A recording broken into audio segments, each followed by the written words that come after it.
Hi, everybody. Hi.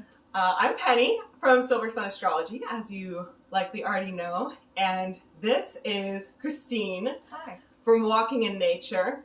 Today we are both sporting shirts with some very unique art on them. Mine is a frog, the best frog I've ever seen in my life. And funny thing, I was at the zoo and I saw this shirt, and I'm like, I think someone copied Christine. And then someone comes out like from behind the corner and they're like, oh, you know Christine? And I'm like, yeah, I know Christine. So naturally, Christine is one of the first people I met when I moved here, because I feel like she's kind of involved in so many different things, and you're all over the place. You travel a lot. You go from city to city. You do a lot of things. Very prominent in the community, but also very low-key. Yeah, yes, I do a lot of things because we met with martial arts, but I'm also an artist and, all over the place. When I moved to Virginia, one of the things I wanted to do most was I wanted to train to fight with swords, and Christina is actually the first person who taught me how to do that. They're a lot of fun.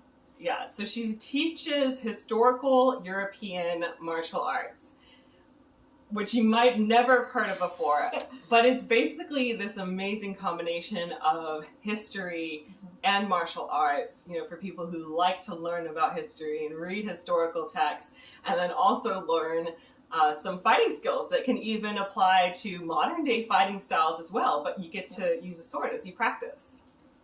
Yes, it's a lot of long swords, dusaks, rapiers, things like that. It's a whole lot of fun. Yeah. So, Christine, what got you into that? So, I was always an active kid, but I never heard about HEMA until, it was probably about 10 or 12 years ago. Somebody I worked with at a museum was doing it, and it was the coolest thing I'd ever heard of. And at first I couldn't join because they were doing it on a day that I worked, and then they changed the day and I was able to start doing it. That was about 7 years ago. And then the guy that taught me did it for about 8 months, and then he left, so I ended up being the one who sort of took over the group and kept running it after he was gone. And then, you have manuals that you have to read through, so at that point I was still learning from the manuals and still trying to learn the techniques. So now that I've done it for 7 years, I'm much more confident in what's what and how to do the techniques and be able to teach others how to do it.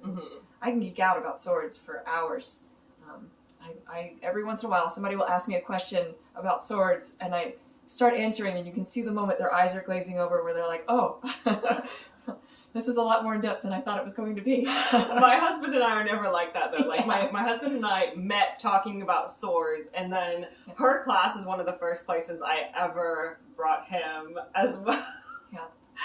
But what really separates HEMA from other martial arts is that there's reading, and a lot of times there's a little bit more intellectual stimulation because of it. So it's not just for people who like martial arts. It's this very specific style of martial arts that's also more analytical. And Christine here, she's a Libra. She was born the second day of Libra, right at when Virgo season ended, and her chart has Mercury in the 10th house, which is the house of career. But today we're not just here to talk about career. We're also kind of here to talk about vocation and life purpose and passion and what kind of fuels us and what inspires us. So I wanted Christine here because she has so many interesting hobbies and so many things that are really like specific skill sets that she's really honed into and developed. And I know a lot of us here on my channel, we're still trying to figure things out for ourselves. So for anyone who's still looking for ways to pursue their passion and pursue their career and using astrology to do that, I'm hoping that we can kind of, analyze Christine, for one, as our, kind of first guinea pig and see how she's made it to where she's at today. So, obviously, you got your shirts at the Virginia Zoo. Yes. Like, this is her artwork and her design. And the Virginia Zoo they're still selling these, right? Yes, they are. How many animals did you draw for them? So they only have 4 at the moment, but there might be more depending on how it goes. So. And what animals are they? So it's a red panda, the frog that you're wearing, a giraffe, and another animal. Which on the top of my head, I'm blanking on. So I'd already had the designs, and when she reached out to me and we sort of made the arrangement, she looked at the designs and just had me add the text. Oh, it's an otter. So an otter, a red panda, a giraffe, and the frog. And which animal's your favorite? Well, as far as design goes, the frog design is one of my favorites that I've done because I just think it worked out really well. Yeah, it's very colorful. And just I really like being able to draw and let black sort of stand on its own without having to draw anything over it. Mm-hmm. And sort of letting that negative space sort of tell a story as well, which is why I love the frog design. But as far as which animal of those 4 that's my favorite, I'd probably say the otter. Do you just like otters in general? I just like otters in general. Yeah, are they one of your favorite animals of all time? They probably would be in the top 5. Yeah. Mm-hmm. So I take it you're really inspired by nature. I am very inspired by nature. Yes. Yeah.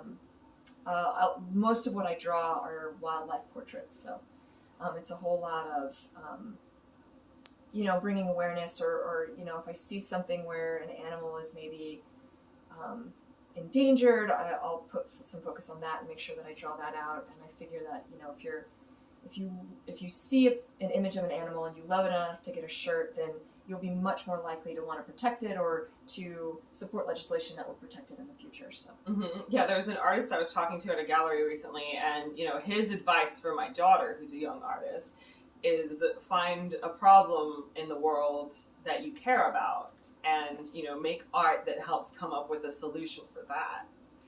Yes. And I will say that is important, that especially going forward in something, with my business, with walking in nature, is finding something you're passionate about. And I've always been passionate about nature, climate change, animals, bringing awareness to that, giving a voice to animals that can't speak for themselves. Mm-hmm. Because if you don't have that passion already and you're just looking to, make money on it, then it's not really, you're going to get bored with it inevitably. It's not something that you're going to continue with even when the going is tough. So, I'm not going to stop with this because it's something that I'm passionate in and I love. And yeah, so that's like a cause that you're fighting for. Yes. And, being a martial artist and physically fighting on one end, yes. And, using intelligence to do that, and then, fighting for a cause you believe in, that makes me think of the Greek goddess Athena, which thankfully in astrology, there is an asteroid called Pallas, which some people might not realize Pallas refers to Athena, because that is one of the nicknames that she took on. So when I hear Christine talk about that, of course I want to learn a little bit more about how Pallas influences her there. And her Pallas is at 4 degrees Virgo, conjunct Apollo. And Apollo is one of the Greek gods who is most renowned for artistic endeavors.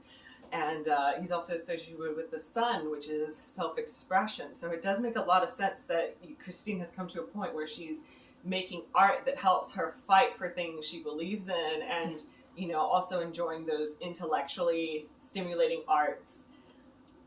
And you're pretty into history too, aren't you? I love history, yes.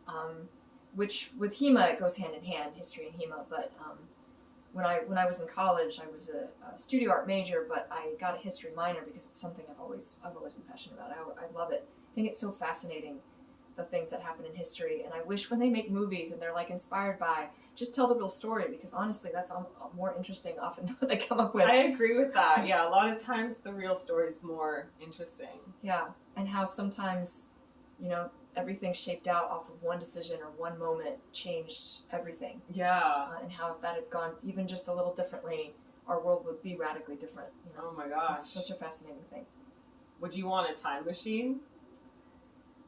Well, that's an interesting question. And it's a little bit based on, well, if I could observe without being present, yes, maybe. I would love to see things. I knew you were going to say something like that. I feel like if Christine could have a time machine, she would at first try to resist the urge to go, because it'd be like, shouldn't do this. This is a bad idea. But then she'd be like, well, maybe if I go and I just kind of stealth around, you'd wear all black, you'd right. be like a rogue. Nobody could see me. I would, because it'd be cool to see something, but yes. Yeah. but there's a big risk at changing something. Okay, so if you could turn into a different animal and then time travel, would you do that? Well, I don't know, because then I could be hunted. Mm-hmm. But if I wasn't at risk, I could defend myself. Maybe. Mm-hmm. I would love, in particular, to go back and learn directly from like Jochen Mayer, who's the particular master I learned martial arts from. Like learn from him, or see these moments of. I mean, there's some great things, curiosities.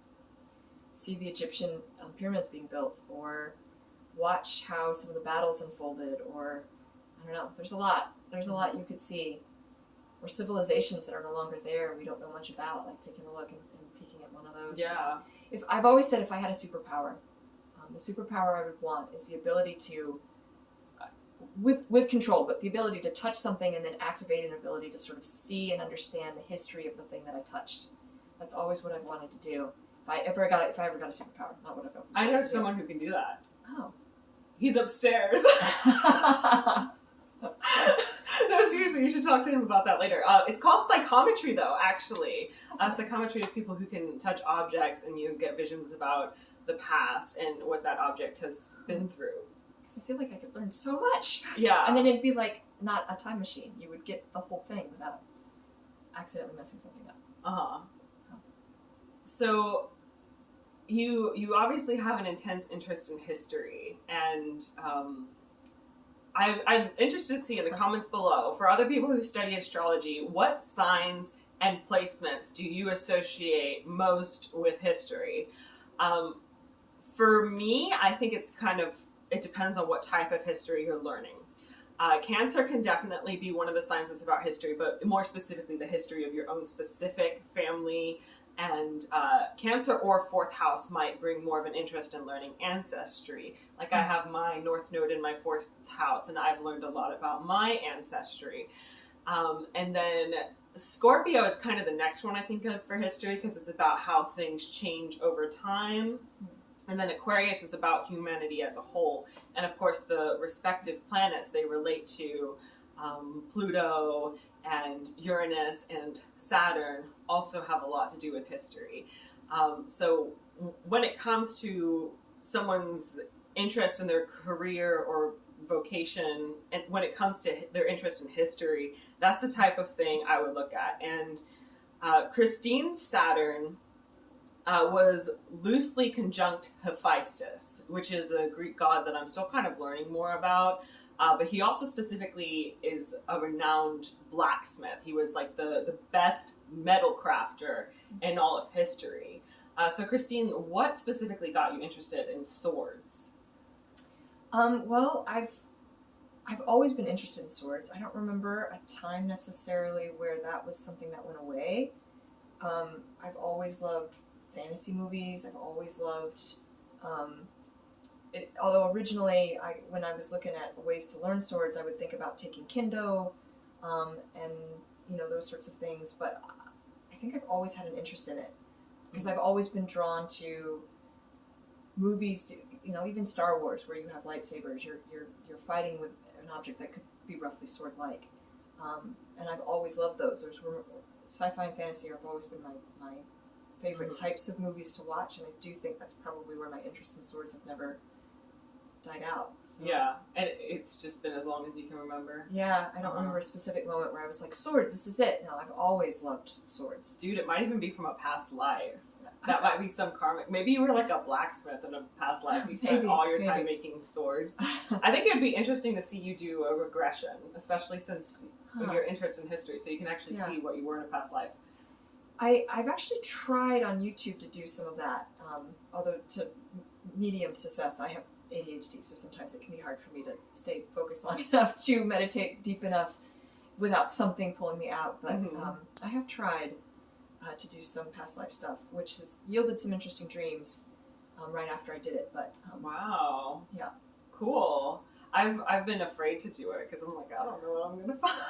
I'd like to get more than what I got. I saw a couple of images in a tight space with like a red light, and then falling, and that's about all I could pick out when I tried it. Red light and then falling. That's interesting. Yeah. It makes me think it could have been like a minor or something. Like maybe you were. It felt more like it was like a submarine or something. Oh, okay. Is what it kind of felt like, but I don't know. I don't know. That's very interesting. Yeah, because in astrology, we can look at people's karma and we can get an idea of what their past life was like, but it's never going to be as specific as if you go in and, either have someone help you so they can get the vision for you, or if you induce the vision and the memory of your past life for you to see with your own mind's eye. But yeah, that is kind of one of the things that we do with astrology. And Christine's Saturn is also loosely conjunct Jupiter in Libra, and I wonder if that kind of contributes to her interest in history. And would you say you've like made a career out of history? I mean, potentially, yeah, because art and the history of art, when I worked at the museum, I certainly was a manager for a long time, and that hit a passion of art and history there, and being able to talk about that. And then even with teaching swords, while that's all volunteer, so not necessarily a full career of it, there's obviously a lot of history there. But I was at the museum for probably 15 or so years as a manager, supervisor manager, which was absolutely a blending of history and art. So, and I loved talking about the history there. Because I just think it's so fascinating. But yeah. Now, not as much, because now I'm focused more on the art side, and I still get my history dose with HEMA in martial arts. But yeah, so the ninth house has to do with studies and education, which obviously can lead to career. And that's where Christine has Saturn. But then her 10th house has another planet I mentioned earlier, Pluto. And her Pluto's involved in this really cool conjunction with Vesta, which I have a whole series about. Vesta's about virtue, and her Vesta is in Libra. And also conjunct Mercury. So that means it's something you would value, you want to find the truth in it, you want to find honesty, but also integrity. And there's a lot of natural talent in this conjunction for being able to explain history and explain tumultuous times, because Pluto tends to dig things up, a lot of times create some drama, but explain it in a civil way that's very peaceful, diplomatic, that makes it feel like it's something we can find peace with, even though history is so controversial. Like when Christine knows this. She was kind of talking about it earlier. History is controversial, and that's part of the reason why there's so much fake history out there. It's because a lot of people, they don't know how to deal with the controversy. But I think Christine, based on her conjunction in her 10th house, she has this amazing gift to be able to, in a sense, stop war, between that Pallas Athena conjunction she has and her Libra placements, and especially having Vesta right there with Pluto, that's a way to find peace even when there's chaos among you. And that's something that you specifically use in your career and in your public image. Yes, that is true. And I do also still work at a historic house. I did forget to mention that. So at the museum, one of the places I go now is a historic house. And so we talk about the history there all the time, obviously, because we're talking about a historic house that was built in the 1790s. So, which aspects of history do you talk about the most? So it was the first permanent Jewish residents of Norfolk, who were also, they had people who were enslaved. So we talk about all of that. When they turned over the house in the 1930s, it was 5 generations of their family that lived there. When they turned over the house in the 1930s, they did it with everything inside. So we have a lot of their original pieces, a lot of their original, furnishings and paintings and things like that. They had a lot of tragedy in their lives. Out of 9 kids, their father outlived all but 3. One of their sons shot and killed a gentleman, and then the lawyer was able to get him off. We also talk about, we have some dueling pistols. We talk about one of the duels that led to the War of 1812 that the family owned, that was used in a famous duel in American history. So we a lot, and we touch on a lot of controversial topics potentially there. But again, I love it because we're talking about history. So. Yeah. So similar to the fighting for what's right with animals. Do you feel like you're motivated a lot by the well-being of humanity? I mean, yes, I do, for sure. I just don't know how to help that. But, girl, I'm right there with you. Yes, I have ideas that are far too lofty for me to do. But yes. I know, yeah. I see so many people fighting, and it's like, well, what do you even do? I know. Even every once in a while I try to bring up, there's, something called post-scarcity economy, which that's the economy they use in Star Trek. We actually have the resources to do that now, and to change our economy to a post-scarcity economy in conjunction with capitalism. We won't do it because, political leaders are well, what if you ran for office? If I ran for office, I'd be changing a lot, and I'd be fighting hard for post-scarcity economy. It's the idea, basically, that you wouldn't have to pay for housing, food, water, electricity. The basic necessities of life would be covered. Health insurance, education, those sorts of things. And then anything else you want, anything extra, you would work for and pay for if you wanted a car, if you wanted, art supplies. So there's people already doing that in the U.S. And I've tried it in a few places, and I hope it takes off, because I've known about it for years, and it's in Star Trek, which I know is a TV show, but it's possible. We do have the resources now to do it. Yeah. If we could just fully do it. And then we could help a lot of people. You have a big divide right now where a lot of people are suffering, and I would love to get rid of all of that. And I think it's also naive to look at climate change and to try and demand that people make changes to help the climate without also acknowledging that people are in a really bad situation. Like, you can't do that. And so I think it's foolish to try and do that if you ignore the human side of that is equally as bad, that people are really suffering right now. And so I think you can't, you have groups that will say, well, only use this and only do that and only buy this. But if someone's suffering and they're, working 5 jobs just to stay afloat, you can't really ask somebody to do that. So it's looking at all of that. How can we help everybody and the planet and everything? It's all tied together, Yeah. Yeah. So for people who are taking notes about astrology here, the dispositor for Christine's 10th house is in her 11th house, which is part of the reason why I asked that question. Oh. Okay, but that also kind of segues us into the topic of money. I know money can feel like a source of stress. It can feel like a burden because a lot of people are out there and they have something they're very passionate about that they want to do, but then so many sources around them will tell them you can't do that for money. There's only specific jobs you couldn't work for money. And I just want to tell you that there's people out there selling farts in jars. So you can, especially nowadays, you'll be surprised what you can do. Like the possibilities are really limitless. But Christine, how has that affected your own path? Was there a separate section of your life where you focused on money and then pursued your passions separately? Yeah, so I went to school. I was a studio art major in college, and wanted to make a career of that. That was kind of what my job was. In my head, I was thinking I'm an artist. And then I was offered a promotion at the museum that I was working on part-time, and it was a full-time position, and so I didn't really, I didn't turn it down. But when you're working full-time, it can be hard to try and balance art on top of that. And so for a while, my art was getting less and less and less as I was more and more a manager and managing people and a team. And, while I was surrounded by art, I wasn't actually drawing anymore. But I still considered myself an artist. And in fact, my boss knew that as well. She knew that in my heart of hearts that I thought of myself as an artist, even when I wasn't creating.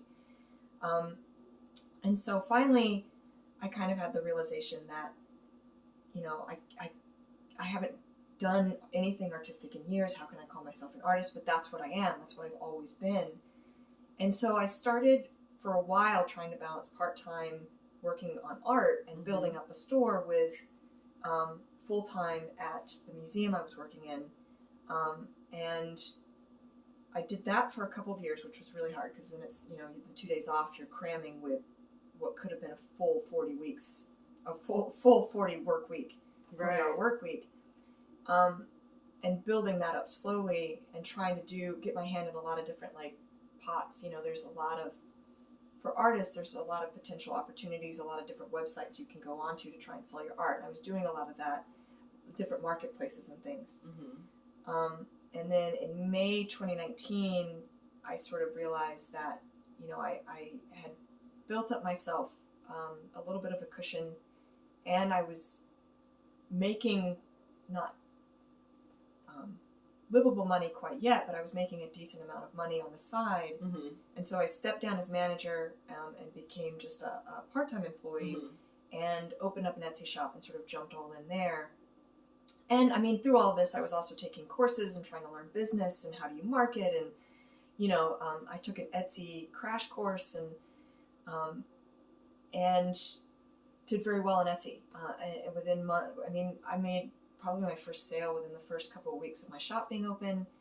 And then that Etsy crash course I took, which was just like a month or two later, kickstarted a lot of it, because then it was all those little changes I needed to make to set my shop up, which was right before the pandemic hit, right when everybody was inside, which just caused my shop to sort of skyrocket. So. Oh, you know what? I think around the time that happened, because this was right before COVID hit, right? Yeah. I think that was the big conjunction between, I think it was Pluto, Saturn, and Jupiter in Capricorn, which for Christine would have been on her South Node. South Node is basically about the past. It's past lives, but also past learned behaviors, and a lot of times we try to carry those learned behaviors into this life as well. But then the North Node is like your purpose and what you're meant to accomplish in this life. So it's interesting to see how, you know, different people and different astrological markers in their life, they have turning points. Like we have our Saturn return we go through in our late 20s. In our 40s, we go through our Uranus opposition, which a lot of people refer to as the midlife crisis. We have, you know, Jupiter oppositions. We have Jupiter conjunctions, like all throughout our life. And then Saturn squares as well. It's not just about the returns for these planets and not just about the conjunctions. It's about every different way it aspects people. And there are certain markers in people's chart that might indicate a career change, you know, a specific year of their life, or coming into their own at a later age. A lot of different things, like the possibilities are essentially endless. But what do you feel like really, really gave you that push to do what you, I would say, you wanted to do? Because art was in your heart, right? Yeah. Always. Well, so I was getting more and more frustrated the more, you know, I was so tired all the time at work. You know, just with everything going on, it's just how it is. You work 40 hours a week. In addition to having some medical conditions that make me even more tired, and not being able to draw, and not being able to be creative. And there was a lot of back and forth. I mean, it took a whole lot of debating for a couple of months for me to finally make that decision and decide that was the right thing for me to do. And I agonized over it. And it was really, I think the actual Kickstarter was that they thought that I had another autoimmune disease. And it would have been a particularly bad one, because I have a couple. And the doctor sort of stressing that stress can be inevitably what can cause an autoimmune disease. And there was no shortage of stress being a manager. There just isn't. And so I kind of like took a look at all of that and thought about all of that and thought, well, you know, I can't avoid stress at my job. And if this is really hurting my health and it's not really what I wanted to do because I want to be an artist anyway, then now is probably the time for me to stop and transition out. So. Yeah, I don't do this as much anymore, but I used to ask myself every single day, like, if I were to die tomorrow, what would I wish I had done today? And, you know, it's kind of a personal decision that I wanted to live my life that way. But I think for anyone who's feeling lost or who might not be feeling motivated, that can be a helpful way to think of it. You know, what do you need to get out there and get to doing? Yeah, for sure. Well, and I mean, the autoimmune disease that they thought I had before they tested and realized it wasn't that one, that I have markers for another autoimmune disease, but been able to keep whatever that is under the surface. What they thought I had, there's like a 24% chance that you'll die within 8 years of diagnosis. I mean, it was a pretty, and it won't be a good, happy, like, it'll be an agonizing death. Ugh. And that definitely was sort of a, oh God, like I'm not even an artist yet. I haven't even been able to do this. So it definitely was that was probably a big motivator. Yeah. Sure. It's so interesting because I've known Christine for a while. I know about some of her health challenges. And as an astrologer, a lot of times I will be able to see these kinds of things in the chart. I can't see a lot of it in Christine's chart, really. So I might have to learn more about that and analyze that. But that's part of the reason why I decided to interview people, because it's an opportunity for me to learn more, especially about career and what motivates people and what they're passionate about. Because when I do readings, it's normally about relationships. Like, most of it. I've gotten better at career readings over the years, but most of it has been about relationships. And being an astrologer based in the United States, I pretty much avoid doing readings for health because in the United States there's a lot of risk for lawsuit. If I lived in India, it might be different, because I actually was, I was a little bit into the medical field before I made peace with becoming an astrologer, which was what I was meant to do. But yeah, so I'm looking at Christine's 6th house. If you ever wonder why I'm looking down, it's because I'm looking at her chart. The 6th house is about health, and a lot of times when someone has a health struggle, I'll see Saturn there, I'll see some oppositions. Not seeing a whole lot of that in Christine's chart right now, so that tells me I have more to learn here about this. That gives me something to analyze.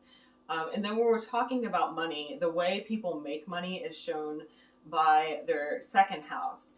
And Christine's 2nd house has Artemis in it. Who is the archer. In some lore, she's believed to also be the moon, but I feel like when we say that in astrology, it's too confusing, so pretend I didn't. But, yeah, she is an archer, and she is a hunter. You specifically have yours opposite your Mars sign, which has to do with fighting and, of course, martial arts. But I love that you also have your moon in Leo. And, what I talked about in my most recent moon in Leo video is pretty much everyone I see who has moon in Leo, they might do one thing that's kind of just specifically for money, but they have creative passions and paths that they want to pursue as well. So I'm really happy that you were able to focus more on that. And it looks like the dispositor for your 2nd house is in your 11th house, which is about humanity and about people. And then you also have a conjunction to academia that's affecting your career as well. So it makes sense that teaching things to people is a big outlet for you. So on her YouTube channel, Walking in Nature, she teaches people how to draw the way that she does. Yes. So the Artist Pod is YouTube. Oh, the Artist Pod. Okay, and the Walking in Nature is the Etsy shop. Yes. Okay, and my website. Yeah. Okay. So I'll make sure I'll have all those links in the description below, so you can check out her YouTube and you can check out her Etsy. I bought a mug too that had a drawing of yours on it and had a pineapple with sunglasses. Pineapple sunglasses. Yeah. I'll have to look and see what you have on there now, because I love your stuff. I appreciate it. Yeah, I think on my Etsy shop it's just t-shirts, but on my website I have a little bit more. I have t-shirts and canvases and pillows, I think. Mm-hmm. So, yeah. Anything else you'd like to say? What advice do you have for the kids out there? The 20-year-olds, really, is what I mean. Still figuring things out. Or the older adults who are still figuring things out. Honestly, I made a career switch to this in my late 30s, so you can do it any time. We don't all have it figured out, but learn business is probably one of the most important things. I really wish when I was in college that I had taken business classes. It wasn't required as part of the art degree, and I think that was my biggest hindrance on understanding what to do. And so then I was left having to find courses and sort through a lot of bad information in order to learn what is actually the right thing to do, because there's a lot of bad information at your fingertips that won't get you anywhere if you're trying to start your own business. But you can. It's possible. So many opportunities. Find something that you're passionate about. You can absolutely do it, but you'll have to learn the business side of it. That's one of the most important things. And then as long as you're passionate about it, you can make it work. Yeah. So. Yeah. I mean, you've made a career for yourself selling art. Yes. And that's like the one thing most of us, when we were kids, we were told you can't make money doing that. Yeah.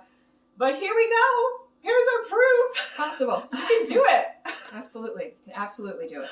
Yeah. So do you have any recommendations for resources to learn about business, or especially running the type of business that you run? Yes. There's some paid resources, some free resources. So Rachel Miller on Facebook runs a Facebook growth community. She has a free group and a paid group. There's also RJ Martinez, has a ton of YouTube videos talking about getting into print on demand, which is how I do the shirts. And that's what companies, and he talks about trademark and copyright, which is really important. You'll get yourself in hot water and kicked off in a second if you don't know how to do any of that. And so he has a really good YouTube channel to follow. I think he's just under RJ Martinez. There's also a group I'm still a part of called Ready, Aim, Scale. And it is a paid group. You pay by month, but they are constantly putting out content. It's with Dion Baker and RJ Martinez, where they're trying to constantly put out content, not just about like Etsy, but marketing and Etsy and Shopify and different platforms and different opportunities and merch by Amazon and things that maybe people haven't heard of. And one last group I'm in, I'm trying to think of the name right now. It's run by Dion Baker. It used to be called the Etsy group, but now it's called, I think it's the Product Marketing Mastermind on Facebook. It's a free group, and Dee's in there all the time talking about amazing things. So they have good information, absolutely fantastic, good information to follow and listen to, whereas some of the others don't, and I'd be hesitant. When I started trying to figure out how to do all of this, there's a lot of people that really just will give you absolutely bad advice that will set you up to fail. And I haven't found that true with the three of them. That's good. So those groups are great to try and try and learn some stuff. So. I think it's so interesting how unique everyone is. And art is one of the most visually apparent examples of that. Like, no one does art the way that Christine does. When I walked into the zoo and I saw this, because I don't remember Christine ever telling me her shirts were at the zoo. I think I did, yeah. So I was there and I'm like, did someone copy Christine? What is this? And then I saw her initials, wherever they are. They're it's right under the zoo. Yep. Yeah. And then I'm like, oh, wait a minute. Is that her? Yeah. But do you ever get people who send like pictures of them having followed your tutorial on YouTube for how to draw? Every once in a while, I have, because I have an Instagram I don't do as well on, admittedly. But I had somebody tag me on an Instagram where they were following my videos and they were trying to draw something else, but they were using my style and learning how to do it. And I thought that was really cool. That's so interesting. Yeah, it was amazing. And I hope they're still following it because I haven't heard from them in a couple months. But they definitely, they tagged me in it. They had made their own little like fantasy creation using my style. And that was really cool to see. Yeah, because I feel like with art, no matter who you're learning from, you're going to find your own style. Yeah, and no one's going to draw exactly like you do, even though you're teaching them how to. Yes. Well, and that's the thing with art, right? Like, there's so much room for self-expression, and nobody can do you the way that you can do you. And so many people will say, oh, I'm no good, I can't do this, I can't do that, I can't draw in a straight line. I can't draw in a straight line. And I can still do art. Yeah, I mean, look at this. You have to watch her tutorial sometimes. It's a bunch of it's individual lines. It's like it's scratchboard but in color is kind of what I'm doing. So it's digital scratchboard, I guess would be the easiest way to describe it. So everybody kind of gets their own style. You do something and you practice, and you'll if you're first starting with art, a lot of people will copy other styles until you get your feet under you. But then they'll start worrying that they're not good enough. And the worst thing you can do is compare yourself to others, because again,